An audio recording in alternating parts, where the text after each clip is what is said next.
दोस्तों मैं हूं अमित और आप हैं अमित एजुकेशन सेंटर 21 के साथ। आप लोगों को मेरे चैनल पर हार्दिक अभिनंदन है, ठीक है ना। अगर आप हिस्ट्री में किसी भी प्रश्न से डरते हैं तो आप हमारे चैनल को देख सकते हैं, और किसी प्रकार की अगर दिक्कत हो, समस्या हो तो आप कमेंट में अपनी है ना जो अंदर के विचार और भावना हो उसको दर्शा सकते हैं, ठीक है ना।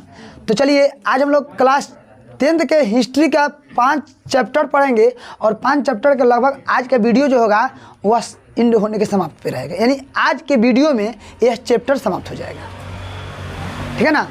अगर कुछ बचता भी है तो इसके बाद आएगा तो वह 10-15 मिनट का वीडियो होगा, उसमें ही समाप्त होगा। और कुछ बच जाता है उसके बाद कोशिश करेंगे कि इसी में ही क्या हो जाए, समाप्त हो जाए। तो सबसे पहले इसके हम पार्ट 2 वीडियो बना दिए हैं, पार्ट 2 1 और 2। तो 1 में भी हम औद्योगिक क्रांति क्या है, इसके कारण, क्यों औद्योगिक क्रांति इंग्लैंड में हुआ, इसके बारे में बताए हैं। और पार्ट 2 में ये बताए हैं कि नए नए आविष्कार कौन किए गए हैं, नए नए यांत्रिक आविष्कार इंग्लैंड में कौन कौन हुआ, इसके बारे में बताया है। और 3rd चैप्टर में आपको ये सब देखने के लिए मिलेगा, जैसे भारतीय वस्त्र उद्योग है ना, अंतर्राष्ट्रीय व्यापार में भारतीय वस्त्र, यानी 3rd पार्ट में यही मिलेगा आपको। इसके बाद मिलेगा कि स्वदेशी आंदोलन से भारत में है ना कारखानों पर क्या प्रभाव पड़ा, प्रथम विश्व युद्ध से क्या प्रभाव पड़ा। उसके बाद में ये भी देखेंगे कि भारत में जो औद्योगिकरण हुआ है ना, इस औद्योगिकरण के क्या परिणाम हुए, सारा कुछ इसमें इसी वीडियो में देखने के लिए मिलेगा। तो धैर्य बना करके आप वीडियो में अंत तक बने रहेंगे, सब कुछ समझ में आ जाएगा। अगर आप 2 मिनट 4 मिनट वीडियो देखते हैं तो यह आपके लिए मतलब बहुत बेकार है। किसी भी चीज़ को देखिए, पूरा देखिए, यहाँ तक समझने तक कोशिश कीजिए कि समझ जाए, और हमारी यहाँ से पूरी उम्मीद रहेगी कि आपको हम समझा दें। कब? जब आप समझने की कोशिश करेंगे तब। चलिए सबसे पहले दोस्तों क्वेश्चन मिलेगा, ये पहले इस चैप्टर का नाम है औद्योगिक क्रांति। औद्योगिक क्रांति में हम लोग पढ़ना है आज भारतीय वस्त्र उद्योग के बारे में। भारतीय वस्त्र उद्योग यानी इसका मतलब होता है भारतीय मतलब भारत, वस्त्र मतलब कपड़ा, उद्योग मतलब फैक्ट्री यानी कारखाना। यानी भारत में जो कारखाना खुला, वस्त्र कारखाना, कपड़े का कारखाना है ना, उसका कितना योगदान रहा, चला कि नहीं चला, सक्सेस किया कि नहीं किया, है ना, इसके बारे में हम लोग के लिए नीचे पढ़ने के लिए मिलेगा, ठीक है ना। तो इसके लिए क्वेश्चन क्या होगा, ध्यान देंगे। इसके लिए क्वेश्चन होगा कि अंतर्राष्ट्रीय व्यापार में भारतीय वस्त्र का क्या योगदान है, क्या योगदान है ना, क्या योगदान रहा।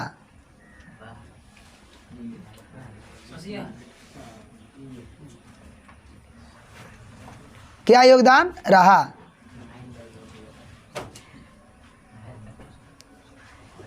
ऐसे भी क्वेश्चन पूछ सकता है, अंतर्राष्ट्रीय व्यापार में भारतीय वस्त्र का क्या योगदान रहा। चाहे पूछ देगा अंतर्राष्ट्रीय व्यापार में भारतीय वस्त्र किस प्रकार है ना अपनी भूमिका निभाई। कैसे भी क्वेश्चन पूछ सकता है। सबसे पहले क्वेश्चन समझेंगे, कह रहा है अंतर्राष्ट्रीय व्यापार में यानी पूरे देश में भारत के वस्त्र का क्या योगदान था, यानी पूरे देश में इस प्रश्न का मतलब बता रहे हैं। पूरे देश में भारत के वस्त्र का क्या भूमिका था, इसकी प्रमुखता क्या थी, यानी दूसरे देश में भारत के वस्त्र को लोग को चाहता था कि नहीं चाहता था। इस क्वेश्चन को आप ऐसे भी समझ सकते हैं कि दूसरे देश के लोग है ना भारतीय वस्त्र को पसंद करते थे कि नहीं करते थे, है ना। इसके बारे में नीचे लिखना है, या नीचे हम पढ़ाएंगे, या आपको है ना आप लिख सकते हैं। यानी दूसरे देश के लोग हमारे भारतीय वस्त्र को कितना सपोर्ट करता था, अगर नहीं करता था क्यों नहीं करता था, अगर दूसरा लोग सपोर्ट कर रहा है यानी मांग कर रहा है तो वह मांग क्यों कर रहा है। तो जब ये पूरा हम लोग पढ़ लेंगे तब समझ में आ जाएगा कि इसका क्या योगदान है। मेरी बात समझ आएगी नहीं है, आगे ना समझ गया, क्वेश्चन समझ गए सब कोई। अब चलें आगे, चलिए। तो क्या योगदान रहा इसके बारे में जानते हैं। 1 मिनट दोस्तों, हो गया। हाँ, प्राचीन काल से ही भारत का वस्त्र उद्योग अत्यंत विकसित स्थिति में था, यानी प्राचीन काल से, यानी पुराने समय से, है ना। यानी अभी हम बता रहे हैं अंतर्राष्ट्रीय व्यापार में भारतीय वस्त्र का क्या योगदान है ना। अंतर्राष्ट्रीय व्यापार में भारत के लोग इसे पसंद करता था कि नहीं करता था, तो इसी प्रश्न का जवाब हम नीचे बता रहे हैं। तो प्राचीन काल से ही भारत का वस्त्र उद्योग अत्यंत विकसित स्थिति में था। विकसित का मतलब होता है, विकसित मतलब होता है पूर्ण रूप से क्या होना चाहिए, मतलब विकास है ना, यानी वह सक्सेस है। क्या है? सक्सेस है। यहाँ विभिन्न प्रकार के वस्त्र बनाए जाते थे, उनमें महीन, सूती और रेशमी वस्त्र मुख्य थे। हमारे भारत में बहुत प्रकार के वस्त्र बनाए जाते थे, लेकिन उसमें है ना महीन, सूती और रेशमी वस्त्र मुख्य था। जितना भी हमारे भारत में वस्त्र बनाएगा ना, तो वो तो ठीक ठाक था ही, लेकिन उनमें है ना महीन सूत वाला और रेशमी वस्त्र बहुत महत्वपूर्ण था, है ना। ये कहाँ बनता था? भारत में। उनकी मांग अंतर्राष्ट्रीय बाजार में बहुत अधिक थी। किनकी मांग? तो वे जो महीन सूत के बनते थे और जो रेशमी वस्त्र होते थे, उनको अंतर्राष्ट्रीय बाजार में इसका मांग बहुत ज़्यादा था। अंतर्राष्ट्रीय बाजार में इसकी मांग लंबे समय तक बनी रही। मतलब अंतर्राष्ट्रीय बाजार में दूसरे देश में हमारे भारत की वस्त्रों का मांग बहुत लंबा तक बना रहा, यानी बहुत दिनों तक बना रहा। लंबा समय का मतलब ये हो गया कि बहुत दिनों तक है ना लोग भारत के वस्त्र को पसंद करते थे। लोग इसका मुख्य कारण था, लोग काहे पसंद कर रहा था भारत के वस्त्र को, काहे पसंद कर रहा था? तो इसका मुख्य कारण था कि जहां अन्य देशों में मोटा सूत बनाया जाता था, वहीं भारत में महीन किस्म के सूत बनाया जाता था, जिससे महीन सूती वस्त्र बनाया जाता था। इसीलिए है ना, इसीलिए अन्य देश के लोग है ना भारत के वस्त्र को लाइक करते थे, पसंद करते थे। मतलब इसका अंतर्राष्ट्रीय बाजार में भारत के वस्त्र को लोग इसीलिए पसंद करता था क्योंकि अन्य देश में, भारत छोड़कर अन्य देश में वस्त्र बनता था, लेकिन वह मोटे धागा का बनता था, मोटे सूत का। तो वे लोग पसंद दूसरे लोग नहीं करता था, लेकिन भारत में महीन सूत के बनता था। क्या बनता था? महीन सूत। इसी को पसंद सारा देश लोग करता था। इन्हीं कारणों से है ना भारत के वस्त्र क्या था? प्रसिद्ध था या इम्पोर्टेंट था। बात समझ आ रहा है? अब इसलिए है ना अर्मीनियन और फारसी व्यापारी पंजाब, अफगानिस्तान, पूर्वी फारस, मध्य एशिया के मार्ग भारतीय सामान ले जाकर बेचते थे। मतलब इन रास्तों से भारतीय सामान को ले जाकर लोग बेचा करता था। महीन कपड़े के थान का मतलब होता है दोस्तों, कपड़ा का थान होता है ना, एगो इतना बंडल। क्या होता है? बंडल। तो कपड़े के थान को ऊँट के पीठ पर लाद कर पश्चिमोत्तर सीमा के पहाड़ी दरों और रेगिस्तान के पार ले जाए जाते थे। यानी मोटे जो थान होता था ना, उसको ऊँट के पीठ पर लाद करके है ना और दूसरे स्थान तक पहुंचाने का काम किया जाता था। बात समझ में आ रहा है? आगे देखेंगे। मध्य एशिया से इन्हें यूरोपीय मंडलियों में भेजा जाता था। पश्चिमी, दक्षिणी और पूर्वी समुद्र तट पर अनेक विख्यात बंदरगाह थे, यहाँ से व्यापार होते थे। यानी पश्चिमी और दक्षिणी पूर्वी समुद्र तट पर है ना व्यापार के कार्य बंद है जाओ है ना व्यापार के कार्य होते थे। और यहाँ पे पूर्वी है ना समुद्र तट बंदरगाह था। पूर्वी समुद्र क्या था? बंदरगाह, यह विख्यात था। आगे पश्चिमी घाट पर गुजरात में स्थित सूरत का एक बड़ा और महत्वपूर्ण बंदरगाह था। यहाँ से खाड़ी क्षेत्र और लाल सागर के बंदरगाह का आयात निर्यात होता था। मतलब बताने का मतलब यह है कि सूरत में भी एक महत्वपूर्ण बंदरगाह था। कहाँ? सूरत में भी। तो सूरत से भी है ना व्यापार होता था। यहाँ की है ना खाड़ी क्षेत्र, लाल सागर से भी आयात निर्यात का काम हुआ करता था। यही हुआ है ना अंतर्राष्ट्रीय बाजार में वस्त्रों का है ना योगदान। यानी भारतीय वस्त्र कैसे बिकता था, किस मार्ग से जाता था, इसके बारे में, और यह क्यों महत्वपूर्ण था इसके बारे में। बोली बात समझ में आया? इस प्रश्न से आपको कुछ सीखने के लिए मिला कि नहीं मिला? मिला ना? क्यों होता था, किस कारण से होता था और किस मार्ग से जाता था। हो गया? चलिए अगले क्वेश्चन को देखते हैं दोस्तों। अगला क्वेश्चन है कि भारत में कारखाना की स्थापना के बारे में लिखिए। यानी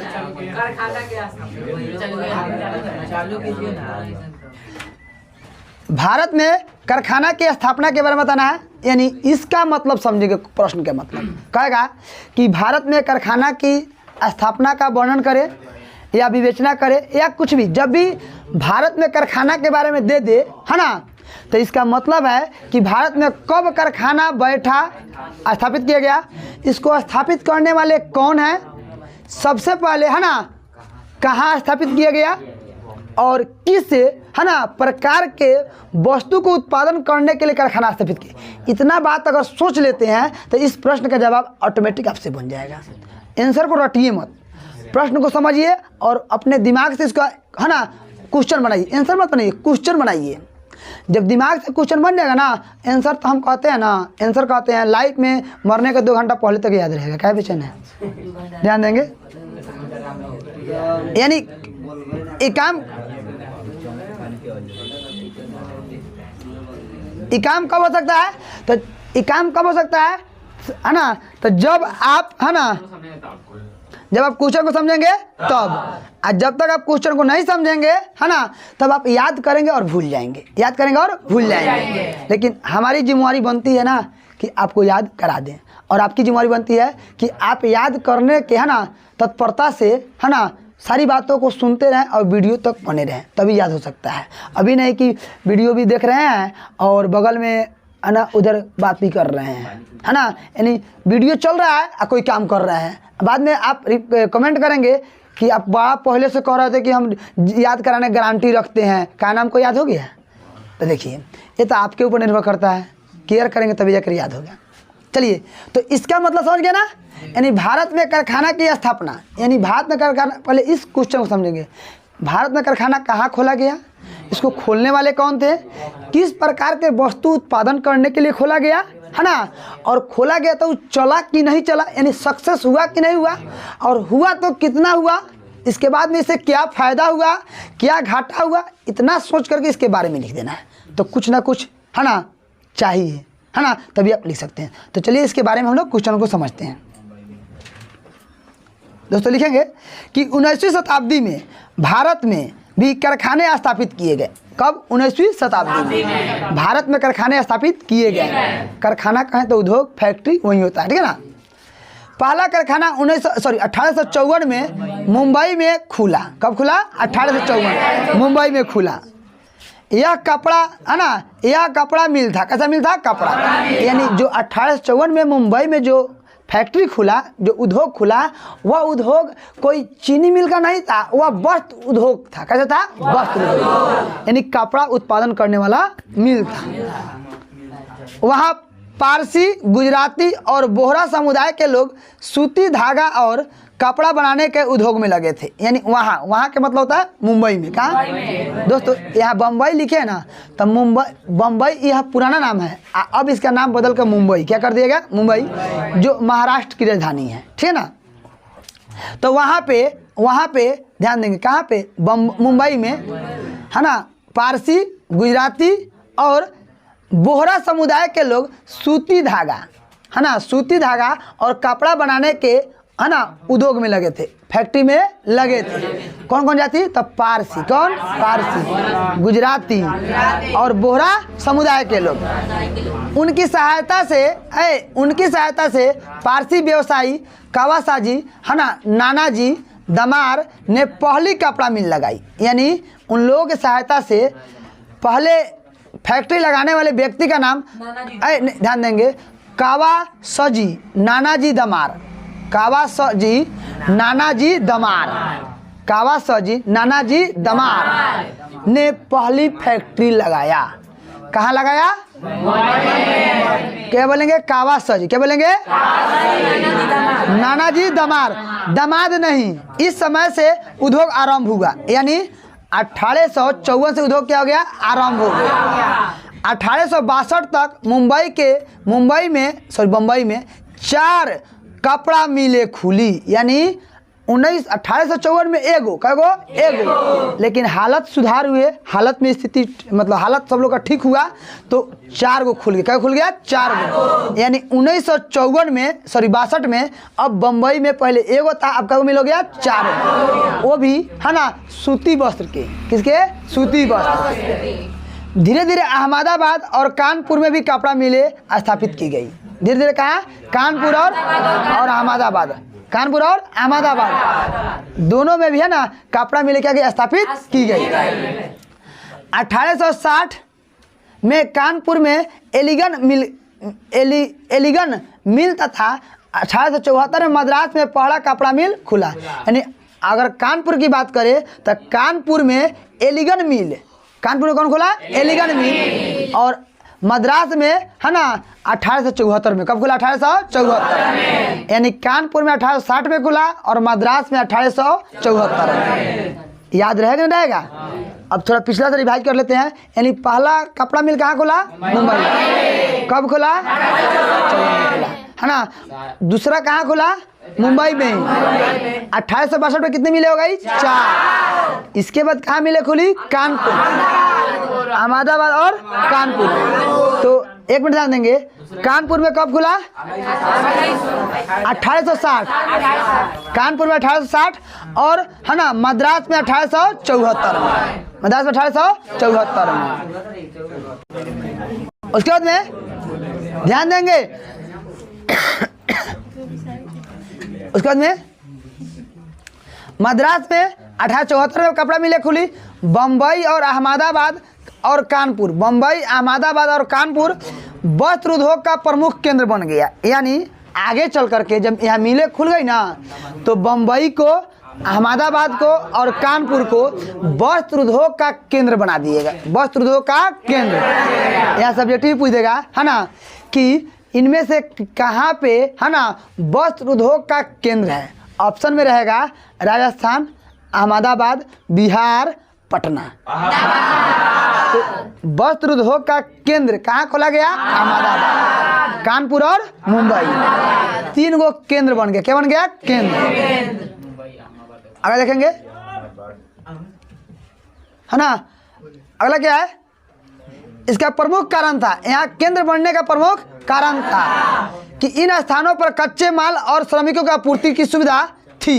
यहाँ पे कच्चे माल और यहाँ पे केंद्र खुलने का यानी एलर का अहमदाबाद में है ना और कानपुर में और मुंबई में केंद्र बनने का एक ही कारण था क्योंकि कच्चा माल मिल जा रहा था और दूसरा ये था ना कि जो श्रमिक था उसकी उपलब्धता थी। तो जहाँ सब कुछ मिलेगा वहीं ना उसको मालिक बनाएंगे भी। मान लीजिए अगर आपको भोज में है ना मालिक बना दे, आपको कुछ पता हो तो हिले नहीं है, पता लगे कि भोज में आपको मालिक बना दिए और था लगा कि खिलाना है 500 आदमी के और खाना बना दिए 200 आदमी के, तो पिटाने वाला काम है कि नहीं है? तो भाई जहाँ पे सब कुछ ठीक ठाक होगा वहीं पे ना केंद्र बनाएंगे हम हो। तो अहमदाबाद, कानपुर और मुंबई में सारे सुविधा मिल रही थी, इसीलिए से केंद्र बना दिया गया। क्या बना दिया गया? केंद्र। अगर देखेंगे 1880 से लेकर 1895 तक सूती मिलों की संख्या 39 हो गई। ध्यान देंगे 1880 से लेकर 1895 तक सूती मिलों की संख्या कितना हो गई? 1939। कितना हो गई? 39। 1905 तक भारत में करीब 206 कपड़ा मिले हो गई। देखिए यानी इसका मतलब है कि भारत में जो कारखाना खुला एकदम वो सही दिशा में जा रहा था, तब ना इतना बढ़ा, सफल हुआ तभी ना। तो बोलिए 1880 से लेकर 1895 तक 39 हुआ, जबकि 1905 में 206 हो गया। आपसे पूछ भी लिया जाएगा ऑब्जेक्टिव में कि है ना भारत में 206 कारखानों है ना कब हो गई? 1905 में। 1905 में इनमें 2 लाख श्रमिक के कार्यरत थे। 2 लाख श्रमिक क्या थे? कार्यरत। 2 लाख श्रमिक कार्यरत का मतलब ये होता है कि उस फैक्ट्री में 2 लाख मजदूरों को रोजगार मिल चुका था। अब हो गया। अब ये जितने भी सारे हम लोग पढ़े हैं ये सारे वस्त्र उद्योग के बारे में, किसके बारे में थे? वस्त्र। अब इसमें कुछ और है, इसके बारे में पढ़ लेते हैं, थोड़ा सा और है। पहली, अब जूट के बारे में, पहली जूट मिल बंगाल के रिसरा नामक स्थान में 1858 में खोली गई। यानी वस्त्र उद्योग तो खोले गए ही है ना, साथ में है ना जूट मिल भी खोला गया। और सबसे पहले जूट मिल बंगाल में, कहाँ खोला गया? बंगाल। एक रिसरा नाम जगह का नाम है, वहीं पे इसको खोला गया 1859 में। कब खोला गया? 1859। वस्त्र उद्योग के समान जूट है ना, उद्योग का भी तेजी से विकास हुआ। जिस तरह से वस्त्र उद्योग का भी तेजी से विकास हुआ ना, ठीक उसी प्रकार से जूट उद्योग का भी तेजी से विकास हुआ। इस उद्योग का विकास पैकिंग सामग्री, इस उद्योग का विकास इसलिए हुआ क्योंकि पैकिंग करना था। क्या करना था? पैकिंग करना था, बोरा बनाना था, चाट बनाना था इत्यादि की आवश्यकता के लिए किए गए। चाट भी बनाने की वस्तु रखने की जगह होती है। मतलब इसको इसलिए बनाया गया कि जो वस्त्र बनता था वो रखाएगा कथी में, जाएगा कथी में, तो भाई इसके लिए भी तो कुछ ना कुछ चाहिए है ना। तो जूट किसे उपाय किया गया? जूट। जूट उद्योग का विकास सबसे अधिक तत्कालीन बंगाल के हुगली जिला में हुआ। किस जिला में हुआ? हुगली जिला में। क्योंकि वहाँ पटसन अधिक उपजाया जाता था। क्या उपजाया जाता था? पटसन। यानी जूट उत्पादन की जो फैक्ट्री है वह हुगली जिला में, बंगाल के हुगली जिला में इसलिए विकास हुआ क्योंकि वहाँ पटसन ज़्यादा होता था और पटसन से बनता था जूट, है ना। आज जूट से बनता था बोरा, चाट इत्यादि को बनाया जाता था। तो जहाँ पे कच्चा माल मिलेगा वहीं पे हमको लगाएंगे। हाँ, 1901 तक, है ना, बंगाल में 36 से अधिक पटसन कारखाने कार्यरत थे। अब देखिए 1901 तक, है ना, 36 को कारखाना हो गया। क्या 36 को, जिसमें 1 लाख से अधिक श्रमिक अभी काम करते हैं। यानी 36 को कारखाना 1901 तक हो गया, है ना। उसमें अभी 1 लाख श्रमिक क्या कर रहे हैं? काम कर रहे हैं। तो बोले इतने श्रमिक को रोजगार मिला कि नहीं मिला? मतलब तो इसका मतलब ये है कि भारत में जो कारखाने खोले गए हैं वे कारखाने सक्सेस है, यानी सफलता के राह पर हैं और आगे बढ़ रहे हैं। कहाँ बढ़ रहे हैं? आगे बढ़ रहे हैं। बात समझ कि नहीं? तो कभी भी क्वेश्चन पूछे कि भारत के कारखाने के बारे में लिखे या स्थापना के बारे में पूछता है ना, कि भारत में कारखाना की स्थापना का वर्णन करें या प्रकाश डाले या कुछ भी कहता है ना, तो इन सारे को लिख देंगे, आपका जवाब बन करके आ जाएगा तैयार। कोई डाउट है तो किसी को पूछ सकते हैं। दोस्तों अगला क्वेश्चन है कि स्वदेशी आंदोलन का उद्योग पर क्या प्रभाव पड़ा। यानी भारत में जो आंदोलन चल रहे थे, है ना, इन ब्रिटिशों से मुक्ति के लिए, यानी आज़ादी पाने के लिए, जो हमारे उसमें महात्मा गांधी, सुभाष चंद्र बोस, है ना, भगत सिंह, लाला लाजपत राय और बहुत सारे ऐसे लोग हैं जिन्होंने भाग लिया अपने देश को स्वतंत्र करने के लिए। तो उसी अगर हमारा देश भाग लिया स्वतंत्र करने के लिए तो उस आंदोलन को स्वदेशी आंदोलन क्या कहेंगे? स्वदेशी आंदोलन। मतलब मेरे कहने का मतलब ये होता है, जब कोई देश, है ना, अपने देश में आंदोलन करता है अपने लिए, अपने आज़ादी के लिए, तो उस देश का, उस आंदोलन का स्वदेशी कहते हैं। क्या कहते हैं? स्वदेशी। यानी हमारे भारत में आंदोलन हुआ कि नहीं हुआ? तो ये भारत का स्वदेशी हुआ। स्व मतलब अपने देश के लिए आंदोलन किए, स्व मतलब अपने देश के लिए, है ना। तो स्वदेशी आंदोलन से जितने भी भारत में आंदोलन हुए, इस आंदोलन से उद्योग पर क्या प्रभाव पड़ा। यानी ब्रिटिशों से मुक्ति पाने के लिए जितने आंदोलन हुआ ना, इस आंदोलन से उद्योग पर क्या प्रभाव पड़ा, इसके बारे में बताना है। तो बहुत सारा प्रभाव पड़ा। महात्मा गांधी ने कहा कि नहीं कहा था कि भाई ये ब्रिटिश के द्वारा जो बनाया जाता सामान, इसका यूज मत करो, इसका सेवन मत करो, बहिष्कार करना है, इसका बहिष्कार कीजिए और अपने, है ना, स्वदेशी का जो सामान है उसका यूज कीजिए। अपने स्वदेशी का जो सामान है उसका क्या कीजिए? यूज कीजिए। कौन? तो इससे भारतीय वस्तुओं को बढ़ावा मिला कि नहीं मिला? स्वदेशी कहे तो इसका मतलब होता है भारतीय, हम, है ना, भारतीय के बारे में करें। किसके बारे में करें? स्वदेशी उद्योग का मतलब हो गया कि भारत का उद्योग। किसका उद्योग? भारत। आज जो इंग्लैंड में रह रहा होगा, अगर वो कहेगा स्वदेशी उद्योग तो उसका इंग्लैंड का उद्योग हो जाएगा। हम लोग भारत में है, कहाँ है? भारत में। तो भारत का उद्योग का है, चाहे स्वदेशी उद्योग का है, इसका मतलब ये होता है। समझ कि नहीं? आ रहा समझ ना? तो वही इस प्रश्न का मतलब समझिए कि स्वदेशी, है ना, आंदोलन का उद्योग पर क्या प्रभाव पड़ा। मतलब स्वदेशी जो आंदोलन हुआ, भारत में आंदोलन हुआ, इससे जो भारत में उद्योग था वो उद्योग सक्सेस हुआ कि अनसक्सेस हो गया, इसके बारे में बताना है ना। मतलब जो हमारे देश में आंदोलन हुए तो आंदोलन होने से उद्योगों पर क्या प्रभाव पड़ा, मतलब वो उद्योग चला कि नहीं चला, इसके बारे में बताना है। बात समझ में आ रहा ना? तो क्या हुआ, अब चलिए हम बताते हैं, ठीक है ना। फर्क क्या पड़ा, चला कि नहीं चला, कितना असर हुआ, इसके बारे में देखते हैं। तो लॉर्ड कर्जन के द्वारा 1905 में बंगाल विभाजन के परिणाम स्वरूप स्वदेशी आंदोलन का व्यापक रूप से विकास हुआ। क्या हुआ? विकास, यानी स्वदेशी आंदोलन हुआ ना, तो इस आंदोलन से हमारे जो उद्योग थे इस पर विकास हुआ। इस आंदोलन ने स्वदेशी की भावना को बलवती और विदेशी वस्तुओं के बहिष्कार को बढ़ावा दिया। मतलब जब यह स्वदेशी आंदोलन हुआ ना, तो इसी आंदोलन से ही क्या हुआ, मतलब विदेशी वस्तुओं का बहिष्कार का बढ़ावा मिल गया और स्वदेशी वस्तु अपनाने का है ना हक हमको क्या हो गया, मिल गया। यानी जब स्वदेशी आंदोलन हुआ ना, तो इससे सबसे ज़्यादा जो विदेशी वस्तु था ना उसका बहिष्कार। तो इसका मतलब है कि विदेश से आने वाला सामान तो नहीं लोग लिया, तो अर्थ ये ना हो रहा है, मतलब ये ना हो रहा है कि जब उसका नहीं लेंगे तो हमको तो सामान तो चाहिए। और सामान कहाँ का चाहिए? तो भारतीयों का। तो भारत का जो भी पुरान धुरान उद्योग था वो बैठल सब चालू हुआ होगा कि नहीं हुआ होगा? एकदम हुआ होगा। तो बोलिए इससे बढ़ावा उद्योग को मिला कि नहीं मिला? अब क्या मिला सो देखते हैं। विदेशी वस्त्रों का बहिष्कार से उत्साहित होकर के भारतीय उद्योगपतियों ने धागा के स्थान पर कपड़ा बनाना आरंभ कर दिया। यानी विदेशी वस्तुओं का बहिष्कार जब होना शुरू हुआ ना, तो जो भी हमारे भारतीय उद्योगपति थे है ना, जो भी उद्योग लगाए थे उपपति, पहले बटम यानी धागा का काम करते थे, अब उन्होंने कपड़ा बनाना शुरू कर दिया। पहले धागा काम अब क्या बनाना शुरू कर दिया? कपड़ा। इसका मतलब है कि भाई बढ़ावा मिल रहा है, यानी हम लोग आगे जा रहे हैं। आंदोलन करने से फायदा हुआ है, ध्यान देंगे, ध्यान देंगे। इससे वस्त्र उत्पादन में गति आई, एकदम गति आई। एक मतलब है कि स्वदेशी आंदोलन हुआ है तो फायदा हुआ है। धागा के स्थान में कपड़ा बनना शुरू हुआ।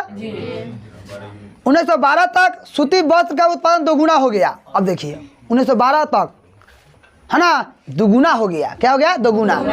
उद्योगपतियों ने अपने को संगठित कर लिया। जितने भी भारत के उद्योगपति थे ना, अपने आप को क्या कर लिया? संगठित। और 20वीं सदी के आरंभ तक चीन में निर्यात किए जाने वाले सूती धागों की मात्रा में अधिक गिरावट आ गई। मतलब हमारे भारतीय जो उद्योगपति थे ना, वे खुद के सामान को बनाकर और उपयोग करना शुरू कर दिए और बाहरी वस्तुओं को बहिष्कार करना शुरू कर दिया। इससे क्या हुआ, जो हमारे चीन से जो सामान भारत में आता था है ना, जो सामान बिकने के लिए आता था, उसकी सामान ऐसे ही पड़ी रह गई। यानी उसमें बहुत मात्रा में उस सबको चीन वाला घाटा हुआ, लॉस हुआ। क्या हुआ? लॉस, गिरावट हुआ।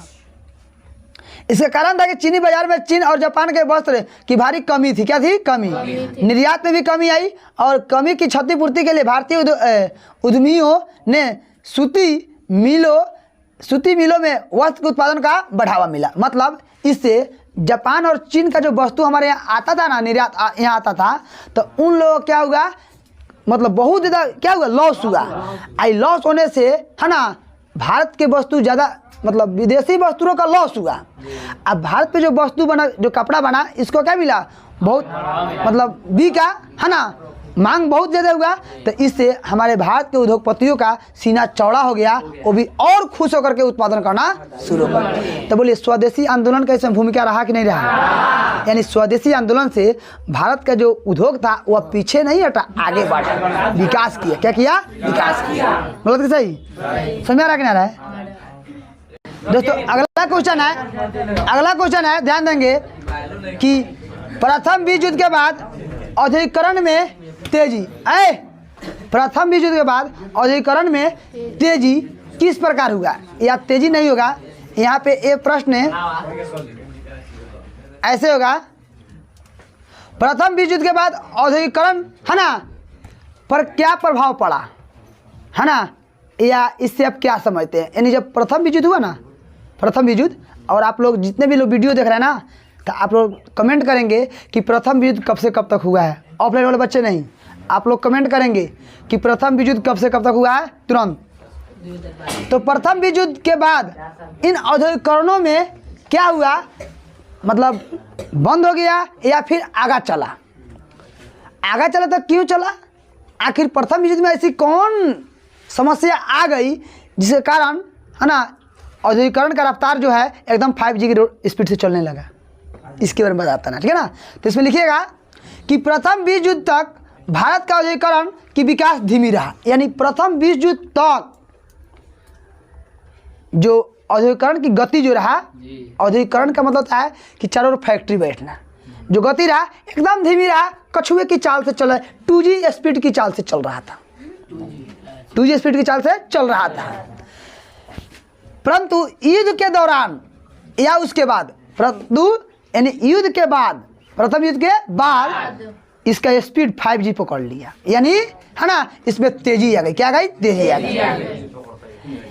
इसके निम्नलिखित कारण थे, तेजी आने के निम्नलिखित कारण थे। मतलब प्रथम युद्ध के पहले यह धीरे धीरे आधुनिकीकरण हो रहा था, लेकिन जो ही प्रथम विश्व युद्ध समाप्त हुआ ना, तो भाई इसका जो स्पीड था आधुनिकीकरण का एकदम 5G स्पीड से चलने लगा। किस स्पीड से? 5G स्पीड से। तो उसके बहुत सारे कारण थे, काहे इतना तेजी से बढ़ रहा था आधुनिकीकरण, उसके कुछ कारण है, इसके बारे में जानते हैं। पहला कारण, विश्व युद्ध को लंबा खींचने पर भारतीय उद्योगपतियों ने भी सैनिकों की आवश्यकता के लिए सामान बनाकर मुनाफा कमाना आरंभ कर दिया। यानी विश्व युद्ध है ना, विश्व युद्ध जो था, विश्व युद्ध है ना, लंबा खींचने के लिए सबको लगा कि विश्व युद्ध लंबा चलेगा, तो उद्योगपतियों ने क्या किया? उद्योग लगा दिया। क्या लगा दिया? उद्योग, फैक्ट्री लगा दिया। और ये फैक्ट्री लगाने से, फैक्ट्री इसलिए लगाए ताकि फैक्ट्री से लगाए क्योंकि जो भी सैनिक युद्ध में जाएंगे लड़ाई करने, है ना, लड़ने जाएंगे, तो उनके लिए जूता चप्पल चाहिए कि नहीं चाहिए? तो उनके लिए इसकी जरूरी थी, इसीलिए इनके उत्पादन करने के लिए, जूता चप्पल कपड़ा उत्पादन करने के लिए, है ना, उद्योगपति ने अपना उद्योग बैठाना शुरू कर दिया। तो बोली लड़ाई हुआ तभी ना। पहले विश्व युद्ध नहीं हुआ था तो भाई किसी को जूता चाहिए, किसी को नहीं चाहिए। लेकिन जब विश्व युद्ध शुरू हुआ तो उद्योगपतियों ने सोचा कि भाई जो भाई लड़ने जाएंगे उनको तो सामान चाहिए, तो इस सामान आएगा कहाँ से? तो इस सामान हम खुद फैक्ट्री लाकर इसका उत्पादन करेंगे। तो बोले तेजी पकड़ा कि नहीं पकड़ा? तो लिखेंगे, है ना, सैनिकों की सहायता से पूर्ति के लिए देसी कारखाने में भी सैनिकों के लिए वर्दी, जूते, जूट की बोरियां, टेंट, जिन आदि बनाए जाने लगे। इससे देसी कारखाने में उत्पादन बढ़ा। मतलब पहले तो ऐसे उत्पादन होवे करता था, लेकिन जब लड़ाई शुरू हुआ ना, तो भाई इनको तो सामान चाहिए, तो वो आएगा कहाँ से? तो इसके लिए भारतीय उद्योगपतियों ने उद्योग बैठाना शुरू कर दिया और भारी मात्रा उत्पादन करना शुरू कर दिया। तो बोलिए इससे बढ़ावा मिला कि नहीं मिला? बोलिए स्पीड स्लो रहेगा फास्ट रहेगा? एकदम फास्ट। क्या रहेगा? फास्ट रहेगा। दूसरा एग्जाम्पल है दोस्तों, है ना, कि युद्ध काल में कारखानों में उत्पादन बढ़ाने के अतिरिक्त अनेक नए कारखाने खोले गए, है ना। युद्ध काल के कारखानों में उत्पादन बढ़ाने के लिए अनेक नए कारखाने खोले गए। मजदूरों की संख्या में काफ़ी वृद्धि हुई, इनके कार्य करने की अवधि में बढ़ोतरी हुई, फलस्वरूप उत्पादन में क्या हुई? तेजी से वृद्धि हुई। मतलब युद्ध के बाद उत्पादन भी चाहिए, तो इसके लिए बहुत ज़्यादा मजदूरों की आवश्यकता थी, तो उन मजदूरों को भी क्या किया गया? लाया गया। और इसके लाने से, है ना, बहुत ज़्यादा मात्रा में क्या हुआ? उत्पादन हुआ। तो बोलिए स्पीड पकड़ा कि नहीं पकड़ा? प्रथम विश्व युद्ध के बाद, प्रथम विश्व युद्ध के बाद खोलो, प्रथम विश्व युद्ध के बाद प्रथम विश्व युद्ध के बाद उद्योग का जो विकास का जो रेट, मतलब चाल था, वह चाल बढ़ा ही घटा? किन कारणों से बढ़ा? लिख सकते हैं ना? तो बोले इस प्रश्न से आपको कुछ मिला कि नहीं मिला? लिखा सकता है। प्रथम विश्व युद्ध के बाद भारतीय उद्योग पर क्या प्रभाव पड़ा? लिखा सकता है। स्पीड बढ़ गया, फास्ट हो गया, हाँ, लिखा सकता है ना? चलिए